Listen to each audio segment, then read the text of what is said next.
Has Donald Trump effectively frozen out Benjamin Netanyahu at a crucial diplomatic summit? Or is there more to the story? With key Middle Eastern leaders invited for high-level talks, Netanyahu's absence from the gathering is fueling fresh speculation about a growing rift between Washington and Tel Aviv.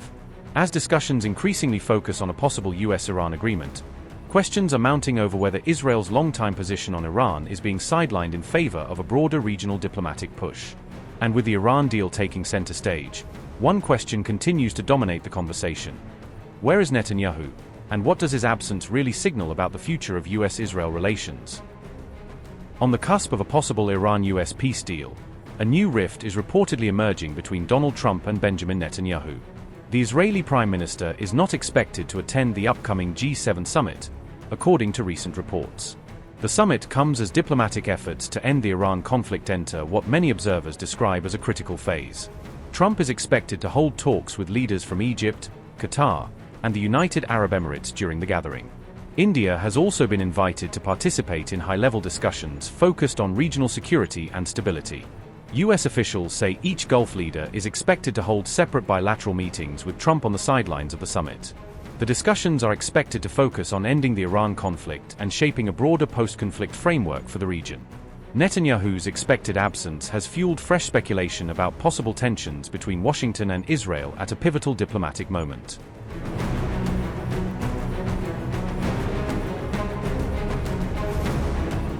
Israeli leaders fear Donald Trump's emerging Iran deal could leave Tehran stronger while leaving Israel more exposed to future security threats. Senior Israeli officials said the emerging U.S.-Iran agreement appeared to accept many of Tehran's key demands, according to a report by Channel 12. Officials said they believed Israel's core security concerns had not been adequately addressed in the proposed framework. Israeli sources argued that Iran was not agreeing to the framework for nothing, and stood to gain significant benefits from the arrangement. Officials warned that the agreement could undermine some of the strategic gains Israel believes it achieved during the recent conflict. Israeli officials also argued that the deal could help stabilize and rehabilitate the Iranian regime at a time of mounting pressure. Israeli officials said, and I quote, "This is the same framework as the agreement to end the war in Gaza. Ask yourself what has happened since then with the commitment to disarm Hamas. What will be the Americans' essential leverage if, after 60 days of a ceasefire, the Iranians do not begin the steps required of them? The credible military threat has been all but eroded. The uranium extraction has become uranium dilution, and the missile system is not part of the agreement at all. All the goals that Israel set are not immediately dealt with in the agreement. Not only is Iran not required to stop supporting proxies, it is reconnecting itself with Hezbollah through the agreement." Unquote. Amid growing concerns, Israeli media reported that Benjamin Netanyahu would convene the Security Cabinet to discuss the developing situation. The cabinet meeting is expected to focus on the implications and potential consequences of a possible U.S.-Iran agreement. The reported criticism marks one of the sharpest Israeli reactions yet to Donald Trump's ongoing push for a peace deal with Iran.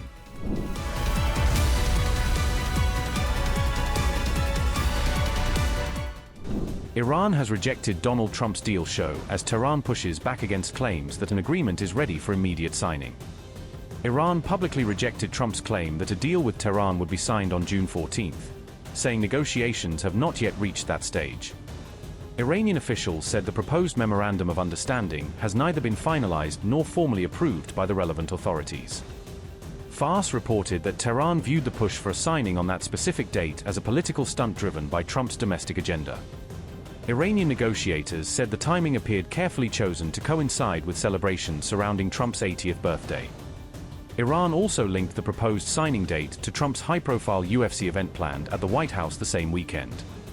Officials said they would not allow sensitive diplomatic negotiations to be transformed into what they described as a media or ceremonial maneuver.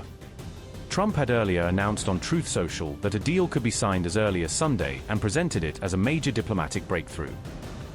Donald Trump said, and I quote, "Barack Hussein Obama's deal with Iran, the JCPOA, was an easy, beautiful, smooth road to a nuclear weapon, which Iran would have had 6 years ago, and would have used long before now.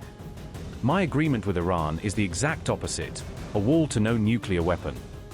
In fact, they no longer want a nuclear weapon, nor will they have one, either through purchase, development, or any other form of procurement. The deal is scheduled to get signed tomorrow, and immediately after it is signed, the Hormuz Strait is open to all. Our relationship with Iran is a much different and better one than previous administrations have had. Unlike Obama's hundreds of billions of dollars in payments to them, including $1.7 billion in green, cold cash, no money will exchange hands. At the appropriate time, when all is calm, we will go in and get the nuclear dust, buried deep under the powerful sunken granite mountains. Thanks to our beautiful B-2 bombers and their brilliant pilots, and downblend and destroy it, whether in Iran or the United States. We look forward to working with Iran and the entire Middle East long into the future. Hopefully, this process will all work out quickly, easily, and smoothly. Unquote.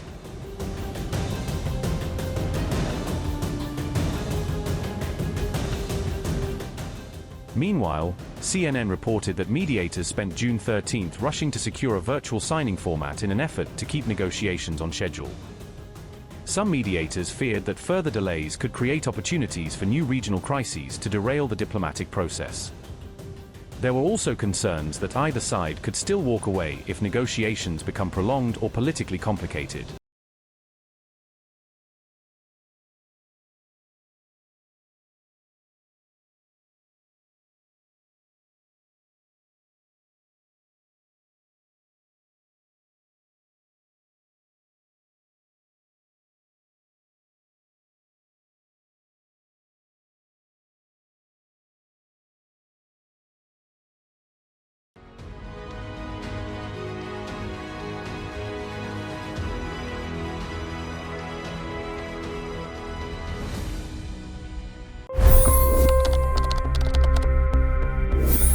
$25 crore गरीब गरीबी को परास्त करके बाहर निकले। For the good of our nation, let's work together and let's truly make America great again. The fastest news breaks. Requested PM saying that we will have to speak to Putin and to Zelensky. The biggest news makers. The relationship with India is probably the most important bilateral relationship the U.S. will have for the rest of this century. The capital delivered quite an election result today. Expert analysis. The million-dollar question today is how to stop this dance of death. Ground reports. I'm standing at the crossroad of the Kumbh Mela. Behind me are more than 100 entry guards.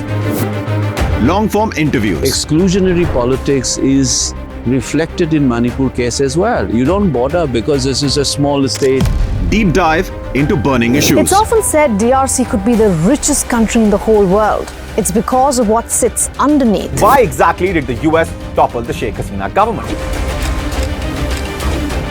HD videos. We don't just break news, we break it down.